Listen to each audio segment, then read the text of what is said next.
Ola, moi boas, nós somos un grupo de reporteiras do IES Félix Murial de Rianxo e hoxe estamos aquí coa coordinadora de normalización da lingua e tamén coordinadora do programa de envellecemento activo do Concello de Ribeira. Ola, bos días. Hola, bos días. Que tal, Alicia? Vou facer dúas puntualizacións, porque se me sabe a coordinadora, que me pos de coordinadora de avellentamento. A mí foi o que me dixeron, Mirade, pero sí, eu levo o Servizo de Normalización Lingüística do Concello de Ribeira, son a técnica ao cargo e colaboro cos servizos sociais comunitarios do Concello de Ribeira no programa de avellentamento activo que temos en marcha. Na miña sección o que se fai é Lingua e Cultura Galega. Poderías explicarnos un pouco que é o envellecemento activo para a xente que nos está vendo e non o saiba? Pois, en realidade, avellentamento, vellos chegamos a ser todos, pero non somos ninguén. Pasa o tempo e, sobre todo, o que si sucede nas zonas de costa, os homes que van ao mar e as mulleres que van ao mar, que desenvolven o seu traballo no mar, teñen a xubilación moi cedo, 55 anos coa reducción, entón, claro, son persoas aínda moi novas.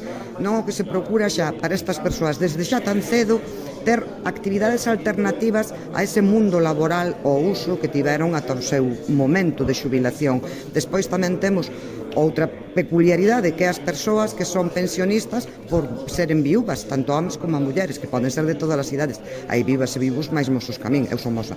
Non, xa son maior tamén. E despois tamén xa é o paso do tempo en si mesmo, que si que hai xente que vai tendo certos problemas cognitivos, certos problemas de mobilidade co tempo, ou aínda de mosos ou mosas, pero vaya, para ir acompañando todo este desenvolvemento ao longo da vida, o desaparecer a vida laboral ou das persoas que non tiveron unha vida laboral fora da casa, tamén para que teñan que faceres sociais, que poidan ter centros de reunión que ademais sexan activos para as súas mentes e os seus corpos.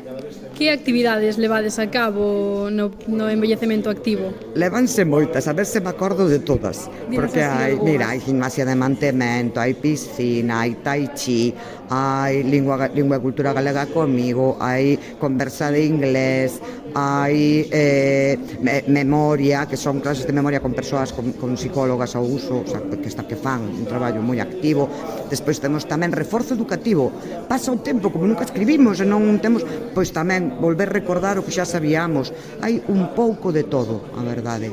E ti, personalmente, crees, desde que levas traballando disto, cos teus usuarios, crees que houve unha mellora, vistes algunha mellora dos teus usuarios? Notaslle beneficio a este programa? Quen mellorou fun eu, grazas a eles e máis a elas, pero sí, sempre é unha mellora, sobre todo a sociabilización. Xa non é só os contidos que se poden traballar nas aulas, que está moi ben, porque, por exemplo, pues eso, toda a oferta cultural que traballamos, que existe no Concello de Ribeira, na Redonda, tamén se fala, entón xa te sintes máis parte activa do que é ese mundo social que está en movimento e que ti igual ao estar só na casa, pois non és capaz de seguilo. Xa só por iso paga a pena, pero sí que rende, temos como moitos máis puntos de interese, abrimos a mente a máis cousas porque son outros temas de conversa, outros asuntos dos que tratar que non a vida cotiá, que ás veces queda moi reducida. É ese problema que se di da soidade, na casa, cando non se fai maior, só é moi difícil. Ben, é verdade que en Ribeira somos 30.000 habitantes, pero mi madriña coñecémonos todos polo nome, todas polo nome, entón sempre estamos moi acompañadas, pero xa é un sitio máis onde coñecer xente e estar acompañadas. E agora xa relacionado con esta actividade Mares de Fondo Mundo, con este festival, ti crees que este festival mellora ou lle sirve para algo aos teus usuarios? Ti crees que poden aprender, poden interiorizar eso, algo do que se leva a cabo aquí?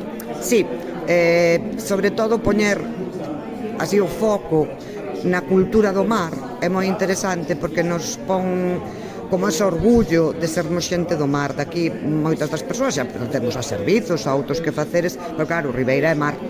Entón, ter toda esta oferta cultural que é cinema, mesas, obradoiros, arte, exposición de fotografía, etcétera. Claro, xa nos pon o foco en que o mar non é só aquel traballo de todos os días, senón tamén esa posta en valor de que o que nós facemos ten unha importancia cultural. a parte das puramente social e económica que xa coñecemos. Entón, si é moi importante despois virmos ao cine, vermos obras que é probable que non pasen para o circuito comercial, é unha novidade, participarmos en mesa como que imos participar agora, é unha maravilla poder estar con alguén tan popular como Rogelio aquí in situ. Bueno, son todas as cousas sempre son moi enriquecedoras. Participastedes nestes 2 días que leva, que xa, bueno, se foi esta actividade, participastedes en algunha actividade deste festival, tanto ante ou como hoxe? Sí, non como a colectivo, que neste caso vimos, porque é boa parte só do alumnado, que estamos 45, 50 persoas inscritas, pero vale, está un grupiño pequeno, pero sí que xa onte pola mañá eu vin con un grupo de rapaces do Cole Galaxia, e xa vin rapaces e rapazas, que tamén había persoas de certa idade que estaban aquí, que sí que son usuarias de servizos sociais, bueno, usuarias que participan nas actividades, estaban vendo un programa de radio grabado en directo pola mañá, e tamén despois pola tarde, na apertura do festival, cunha película que se proxectaba, tamén había persoas que estaban aí participando.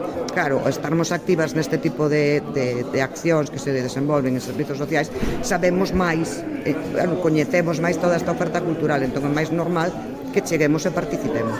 E agora xa como última pregunta, para que non sexa moi longa esta entrevista, ti crees que a proxección de películas, que ao final vimos aquí a proxectar unhas películas, ti crees que é unha nova maneira de aprender cousas novas, coñecementos novos, que lles podan servir tanto a ti como aos teus usuarios para traballar logo? Pois sí, o cinema a sétima arte xa non é novo, o cinema xa é vello, xa ten máis dos 100 anos, tamén avellentou, pero sí, claro, unha forma de arte, unha forma de expresión artística e comunicativa é fundamental, claro, por suposto que nos pode dar, máis coñecementos, claro que sí, como non. Pois moitísimas grazas, esperamos que tanto ti como os teus usuarios disfrutedes moito das filmes que ides a ver. Moitas grazas. Grazas a vos, magnífico traballo. Marta.